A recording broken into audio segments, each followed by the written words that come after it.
Right bulletin లో big breaking చూస్తున్నాం. Gen Z మరో ఉద్యమాన్ని సురు చేసింది. ఇక కేంద్ర మంత్రులు నితిన్ గడ్కరీ అలాగే నిర్మలా సీతారామన్ టార్గెట్ గా ముంబైలోని శివాజీ పార్క్ వద్ద భారీ నిరసన చేపట్టింది. ఇక ప్రధాని మోదీతో పాటుగా కేంద్ర మంత్రులు అమిత్ షా, నితిన్ గడ్కరీ అలాగే నిర్మలా సీతారామన్ పై యువత ఆగ్రహం వ్యక్తం చేస్తోంది. ఇక ఢిల్లీలో జంతర్ మంతర్ వద్ద విద్యార్థులపై జరిగినటువంటి దాడికి జవాబు చెప్పాల్సిందేనంటూ డిమాండ్ చేస్తోంది. ఇక విద్యార్థులపై పెట్టినటువంటి కేసులపై స్పష్టత ఇవ్వాలంటూ కోరింది. రైట్, ఇదే అంశానికి సంబంధించి మరిన్ని డీటెయిల్స్ అంచడానికి ఫోన్ ద్వారా మా కరెస్పాండెంట్ రాము సిద్ధంగా ఉన్నారు. రాము, చెప్పండి, నిన్ననే దీనికి సంబంధించి సిజేపీ పార్టీ తీసుకుంది ఏంటి, మేము మా పోరాటాన్ని కూడా విరమిస్తున్నామని చెప్పేసిన తర్వాత కాస్త ఊపిరి పీల్చుకునే లోపే ఇటు ముంబైలో స్టార్ట్ అయిపోయింది. మరి ఇది ఏ విధంగా చూడొచ్చు? ఈ ట్రెండ్ ఇలాగే కొనసాగే అవకాశం కనిపిస్తోందా? ఈ ముంబైలోని చారిత్రాత్మక శివాజీ పార్క్ మరోసారి భారీ ప్రజా ఉద్యమానికి వేదికగా మారింది. ఢిల్లీలోని విద్యార్థుల ఆందోళనకు సంఘీభావంగా నిర్వహించిన ఈ ర్యాలీకి వేలాది మంది యువత, విద్యార్థుల తల్లిదండ్రులు, సామాజిక సంస్థ ప్రతినిధులు హాజరయ్యారు. అయితే ఈ కార్యక్రమంలో శివసేన అధినేత ఉద్ధవ్ ఠాక్రే, మహారాష్ట్ర నవనిర్మాణ సేవ అధ్యక్షుడు రాజ్ ఠాక్రే ఒకే వేదికపై కనిపించడం ప్రత్యేక ఆకర్షణగా నిలిచింది. అయితే ఈ ర్యాలీని రాజకీయ సభగా కాకుండా విద్యార్థులకు పక్షాన సంఘీభావ కార్యక్రమంగా నిర్వహించామని నిర్వాహకులు అయితే స్పష్టం చేశారు. అందుకే పార్టీ జెండాలు తీసుకురావద్దని, జాతీయ జెండాలతో మాత్రమే పాల్గొనాలని ముందుగానే పిలుపునిచ్చారు. దీంతో శివాజీ పార్క్ అంతా జాతీయ జెండాలతో నిండిపోయింది. అయితే ఉద్ధవ్ ఠాక్రే తన ప్రసంగంలో కేంద్ర ప్రభుత్వంపై తీవ్ర విమర్శలు చేశారు. విద్యార్థులు చరిత్ర సృష్టించారు, ఇది ఒక మంత్రి రాజీనామాతో ముగిసే పోరాటం కాదు, ప్రజలు గొంతు వినిపించే ఉద్యమని ఇది అని ఆయన మాత్రం చెప్పడం జరిగింది. అలాగే ఓట్లు దొంగలించవచ్చు కానీ ప్రజలను కాదు అంటూ కేంద్రంపై విమర్శలు గుప్పించారు.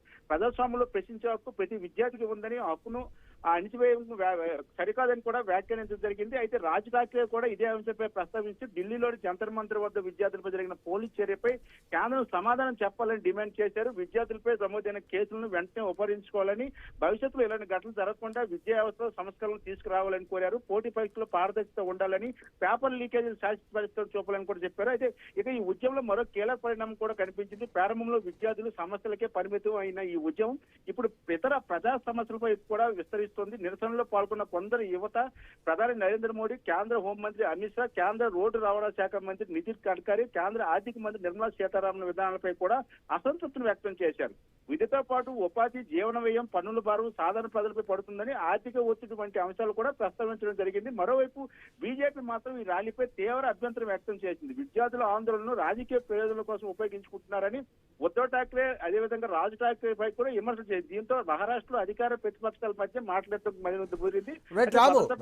ఒక విధంగా చూస్తే ధర్మేంద్ర ప్రధాన్ రాజీనామా చేసే వరకు కూడా ఇటు యువత అసలు తగ్గే పరిస్థితి కనబడలేదు. బట్ ఇప్పుడు ధర్మేంద్ర ప్రధాన్ రాజీనామా అనంతరం కూడా ఇటు నితిన్ గడ్కరీ అలాగే నిర్మలా సీతారామన్ ఇద్దరు కూడా కీలకమైనటువంటి కేంద్ర మంత్రులే. అలాగే ప్రధాని మోదీ కూడా రాజీనామా చేయాలనే విధంగా కూడా వీరు నినాదాలు చేస్తున్నట్టుగా తెలుస్తోంది. ఎందుకు ఈ పరంపర అలాగే కొనసాగే అవకాశం ఉందా? మొత్తం మీద గవర్నమెంట్ దించే విధంగా ఏమన్నా ప్రొటెక్ట్ చేసే అవకాశం ఏమైనా కనిపిస్తోందా? మనం చూసుకోవచ్చు, ఏదైతే కాక్రోచ్ జనతా పార్టీకి సంబంధించిన ఉద్యమానికి భారతదేశంలో ఎంత స్పందన వచ్చిందో అందరూ ప్రత్యక్షంగా చూశారు. అంతేకాకుండా కేంద్ర విద్యాశాఖ మంత్రి కూడా బీజేపీ 12 ఏళ్ల పరిపాలనలో ఒక మంత్రి ఇలాంటి అపరాధాలు వచ్చి రాజీనామా చేయడం అనేది చరిత్రలో లేదు. కానీ కేంద్ర విద్యాశాఖ మంత్రి కూడా రాజీనామా చేసిన పరిస్థితి తీసుకొచ్చింది. ఈ నేపథ్యంలో మరొక అడుగు ముందుకు వేసి మిగతా ఏదైతే ఆర్థిక శాఖ కావచ్చు, హోంశాఖ కావచ్చు, ప్రధాన తాలూకు పరిపాలన కావచ్చు, వీటన్నిటిని కూడా ఎత్తి చూపి అదే విద్యార్థులతో ఉద్యమం చేయాలని మిగతా రాష్ట్రాల్లో కూడా, ముఖ్యంగా చూసుకుంటే మహారాష్ట్ర దీనికి శ్రీకారం చుట్టింది. ఆర్థిక రాజధానిగా ఉన్న మహారాష్ట్ర ఈ యొక్క ఉద్యమానికి శ్రీకారం చుట్టింది.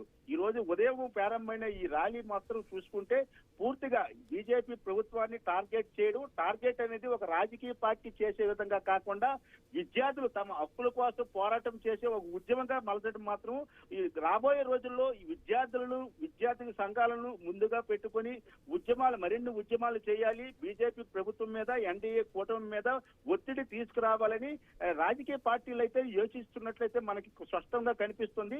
మరి ఇప్పుడు మహారాష్ట్రలో ప్రారంభమైన ఉద్యమం మిగతా రాష్ట్రాల్లో కూడా ప్రారంభం అవుతుందన్న సంకేతాలు కూడా వస్తున్నాయి. ఇప్పుడు ఆంధ్రప్రదేశ్ లో చూసుకుంటే డిఎస్సీలో అవకతవకలు జరిగావని విద్యాశాఖ మంత్రి లోకేష్ రాజీనామా చేయాలని వైఎస్ఆర్సీపీ విద్యార్థి విభాగం కూడా పిలుపునిచ్చింది. మనం ఒక్కసారిగా చూసుకుంటే ఈ యొక్క కాక్రోచ్ జనతా పార్టీకి సంబంధించిన ఉద్యమం రాము, మీరు అన్నట్టుగా ఆంధ్రప్రదేశ్ వ్యవహారాలు కూడా కొంత బయటకు వచ్చినటువంటి విషయాలు, అలాగే డిఎస్సీ నియామకాల్లో కూడా కాస్త అవకతవకలు జరిగాయంటూ కూడా ఇటు ప్రతిపక్ష పార్టీ కూడా ఆరోపిస్తున్న టైంలో ఇటు తెలంగాణలో చూసుకుంటే తెలంగాణలో కూడా మొత్తం మీద ఇటు గత ప్రభుత్వాలు కానివ్వండి ఇప్పుడున్నటువంటి ప్రభుత్వాల్లో కొన్ని పేపర్ లీకేజ్ వ్యవహారం అయితే నడిచింది. దీనిపైన కూడా యువత స్పందించే అవకాశం ఉందా? ఆ యొక్క నిరసన సెగ తెలంగాణకు తాకే అవకాశం ఉందనుకోవచ్చా, ఇటు తెలంగాణకు కానీ ఆంధ్రప్రదేశ్ కానీ? డెఫినెట్ గా ఎప్పటికే ఆ సెగ ఆంధ్రప్రదేశ్ కి అయితే తాకింది. ఎందుకంటే నిన్ననే పోస్టల్ లాంచ్ కూడా చేశారు.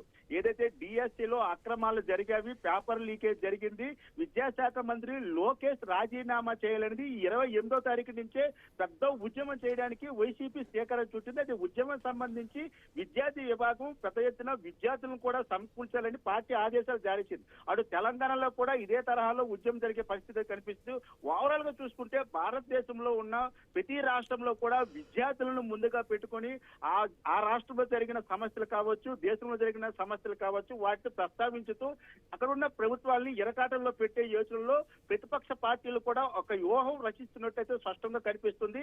అయితే ఈ ఉద్యమం రేపు సోమవారం నుంచి ఈ రోజు ఏదైతే ముంబైలో ప్రారంభమైన ఈ ఉద్యమం ప్రతి రాష్ట్రంలో కూడా ప్రారంభమవుతుంది. రేపు 28వ తారీఖున ఆంధ్రప్రదేశ్ లో, తెలంగాణలో కూడా ప్రారంభమయ్యే అవకాశాలు అయితే స్పష్టంగా కనిపిస్తున్నవి. మరి ఈ యొక్క ఉద్యమాలను ప్రజలు ఎలా రిసీవ్ చేసుకుంటారు, ప్రభుత్వాలు ఏ విధంగా దీనిపై స్పందిస్తుంది అన్నది మాత్రం ఆసక్తికరంగా మారింది. చాలా మంది విశ్లేషకులు కూడా భావిస్తున్నారు ఇది చాలా పెద్ద ఉద్యమంగా మారే అవకాశాలు కూడా కనిపిస్తున్నవి. ఎందుకంటే యువతలో ఒక కాన్ఫిడెన్స్ లెవెల్స్ పెరిగాయి. సో మొత్తం మీద రాము ఇది అధికార పక్షాలు కానీ పార్టీలకు అంటే భారతదేశంలో ఉన్నటువంటి అన్ని రాజకీయ పార్టీలకు ఒక తలనొప్పిగా మారే అవకాశం ఉన్నట్టు కనిపిస్తోంది. మీరేమంటారు? డెఫినెట్ గా ఏ రాష్ట్రంలో ఏ ప్రభుత్వం అధికారంలో ఉన్నా ఆ ప్రభుత్వానికి యాంటీగా విద్యార్థి విభాగాన్ని ముందుగా పెట్టి ఆ రాష్ట్రంలో జరిగిన అవినీతి ఆరోపణలు కావచ్చు, అవినీతి వ్యవహారాలు కావచ్చు, వాటిని ఎండగట్టే పరిస్థితి అయితే కనిపిస్తుంది. ఇది ప్రతి రాజకీయ పార్టీ కూడా తలనొప్పిగా మారే పరిస్థితి కనిపిస్తుంది. అయితే ఇప్పుడు కాక్రోచ్ జనతా పార్టీ ఢిల్లీలో చేసింది ఉద్యమం కాక్రోచ్ జనతా పార్టీకి సంబంధించిన ట్రేడ్ గా మనం భావించవచ్చు. ఇప్పుడు మిగతా రాష్ట్రాల్లో జరిగే ఉద్యమాలు కాక్రోచ్ పార్టీతో సంబంధం లేకుండా విద్యార్థి విభాగాలతో ఈ కార్యక్రమాలు చేయాలని కూడా యోచిస్తున్నట్లయితే మనకి స్పష్టంగా తెలుస్తుంది. Sai, right, thank you Ramu.